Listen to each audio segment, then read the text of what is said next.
नमस्कार। आज की इस बेहद दिलचस्प चर्चा में सबका स्वागत है। आज हम सीधे उस प्राचीन और शक्तिशाली परंपरा की गहराई में उतरने वाले हैं जिसे संकष्टी चतुर्थी कहा जाता है।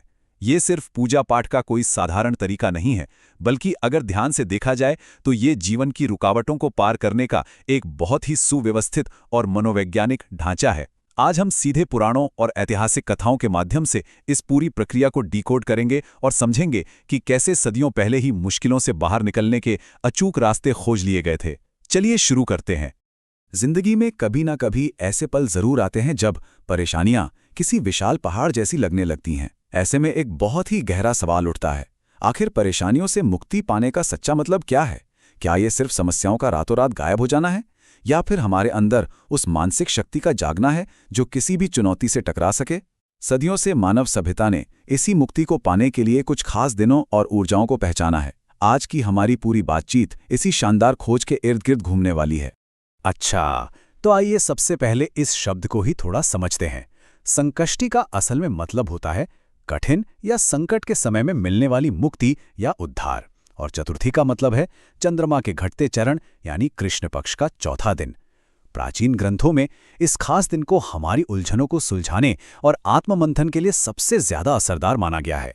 हर महीने आने वाला ये दिन सच में अपनी परेशानियों से बाहर निकलने का एक एकदम स्पष्ट अवसर देता है।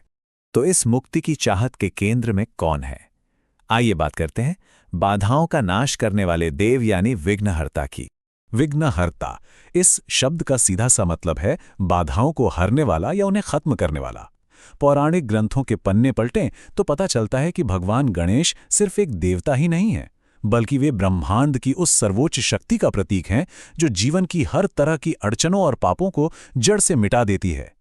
यही वजह है कि जब भी कोई नया काम शुरू होता है या कोई बड़ी मुसीबत सामने आकर खड़ी हो जाती है तो सबसे पहले इसी शक्तिशाली ऊर्जा का आवाहन किया जाता है।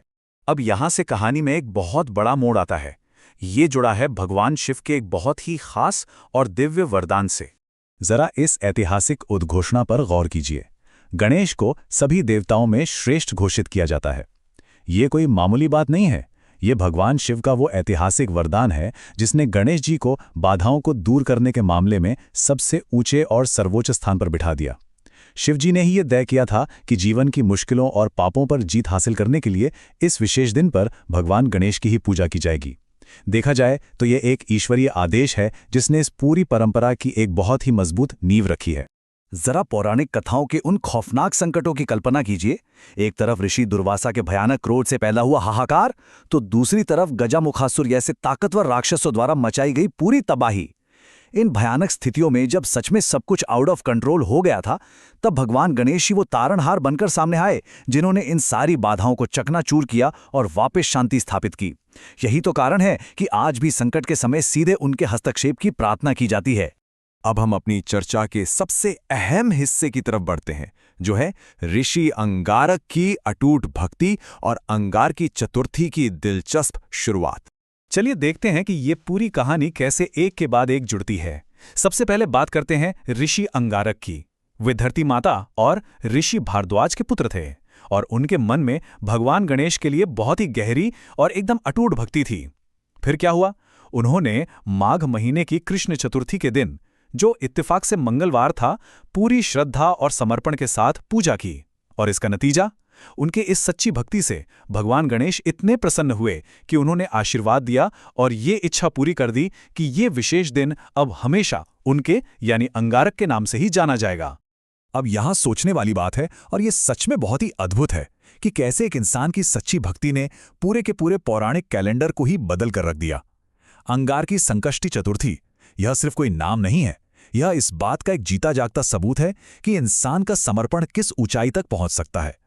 आज भी जब संकष्टी चतुर्थी मंगलवार के दिन पड़ती है तो उसे अंगार की चतुर्थी कहा जाता है और इसे बहुत ही ज्यादा मंगलकारी माना जाता है। ये साफ तौर पर सिखाता है कि सच्ची श्रद्धा इतिहास और परंपराओं को जन्म दे सकती है। इन गहरी बातों के बीच ग्रंथों में एक ऐसी कहानी भी है जो थोड़ी हैरान करने वाली है। बात करते हैं अनजाने में मिले मोक्ष और एक पापी की कथा के बारे में।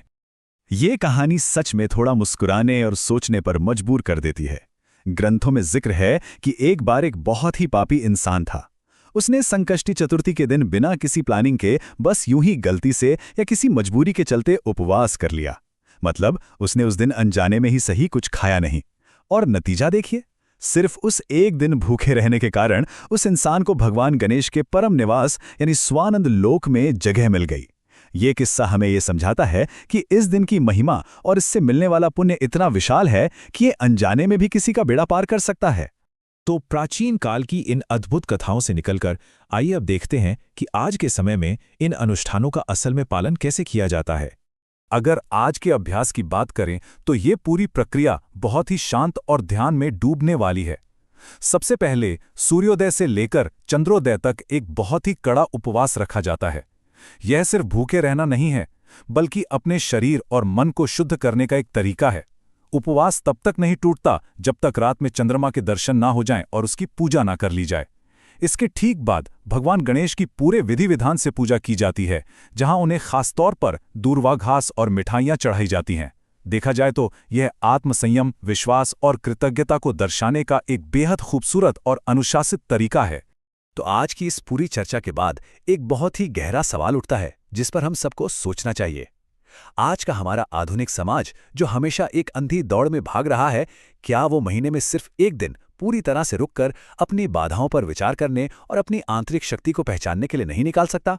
संकष्टी चतुर्थी की ये प्राचीन परंपरा सिर्फ कोई पुरानी कहानी नहीं है, बल्कि ये जिंदगी की उलझनों से एक कदम पीछे हटकर समाधान खोजने का एक बहुत ही शानदार और व्यवहारिक ढांचा है।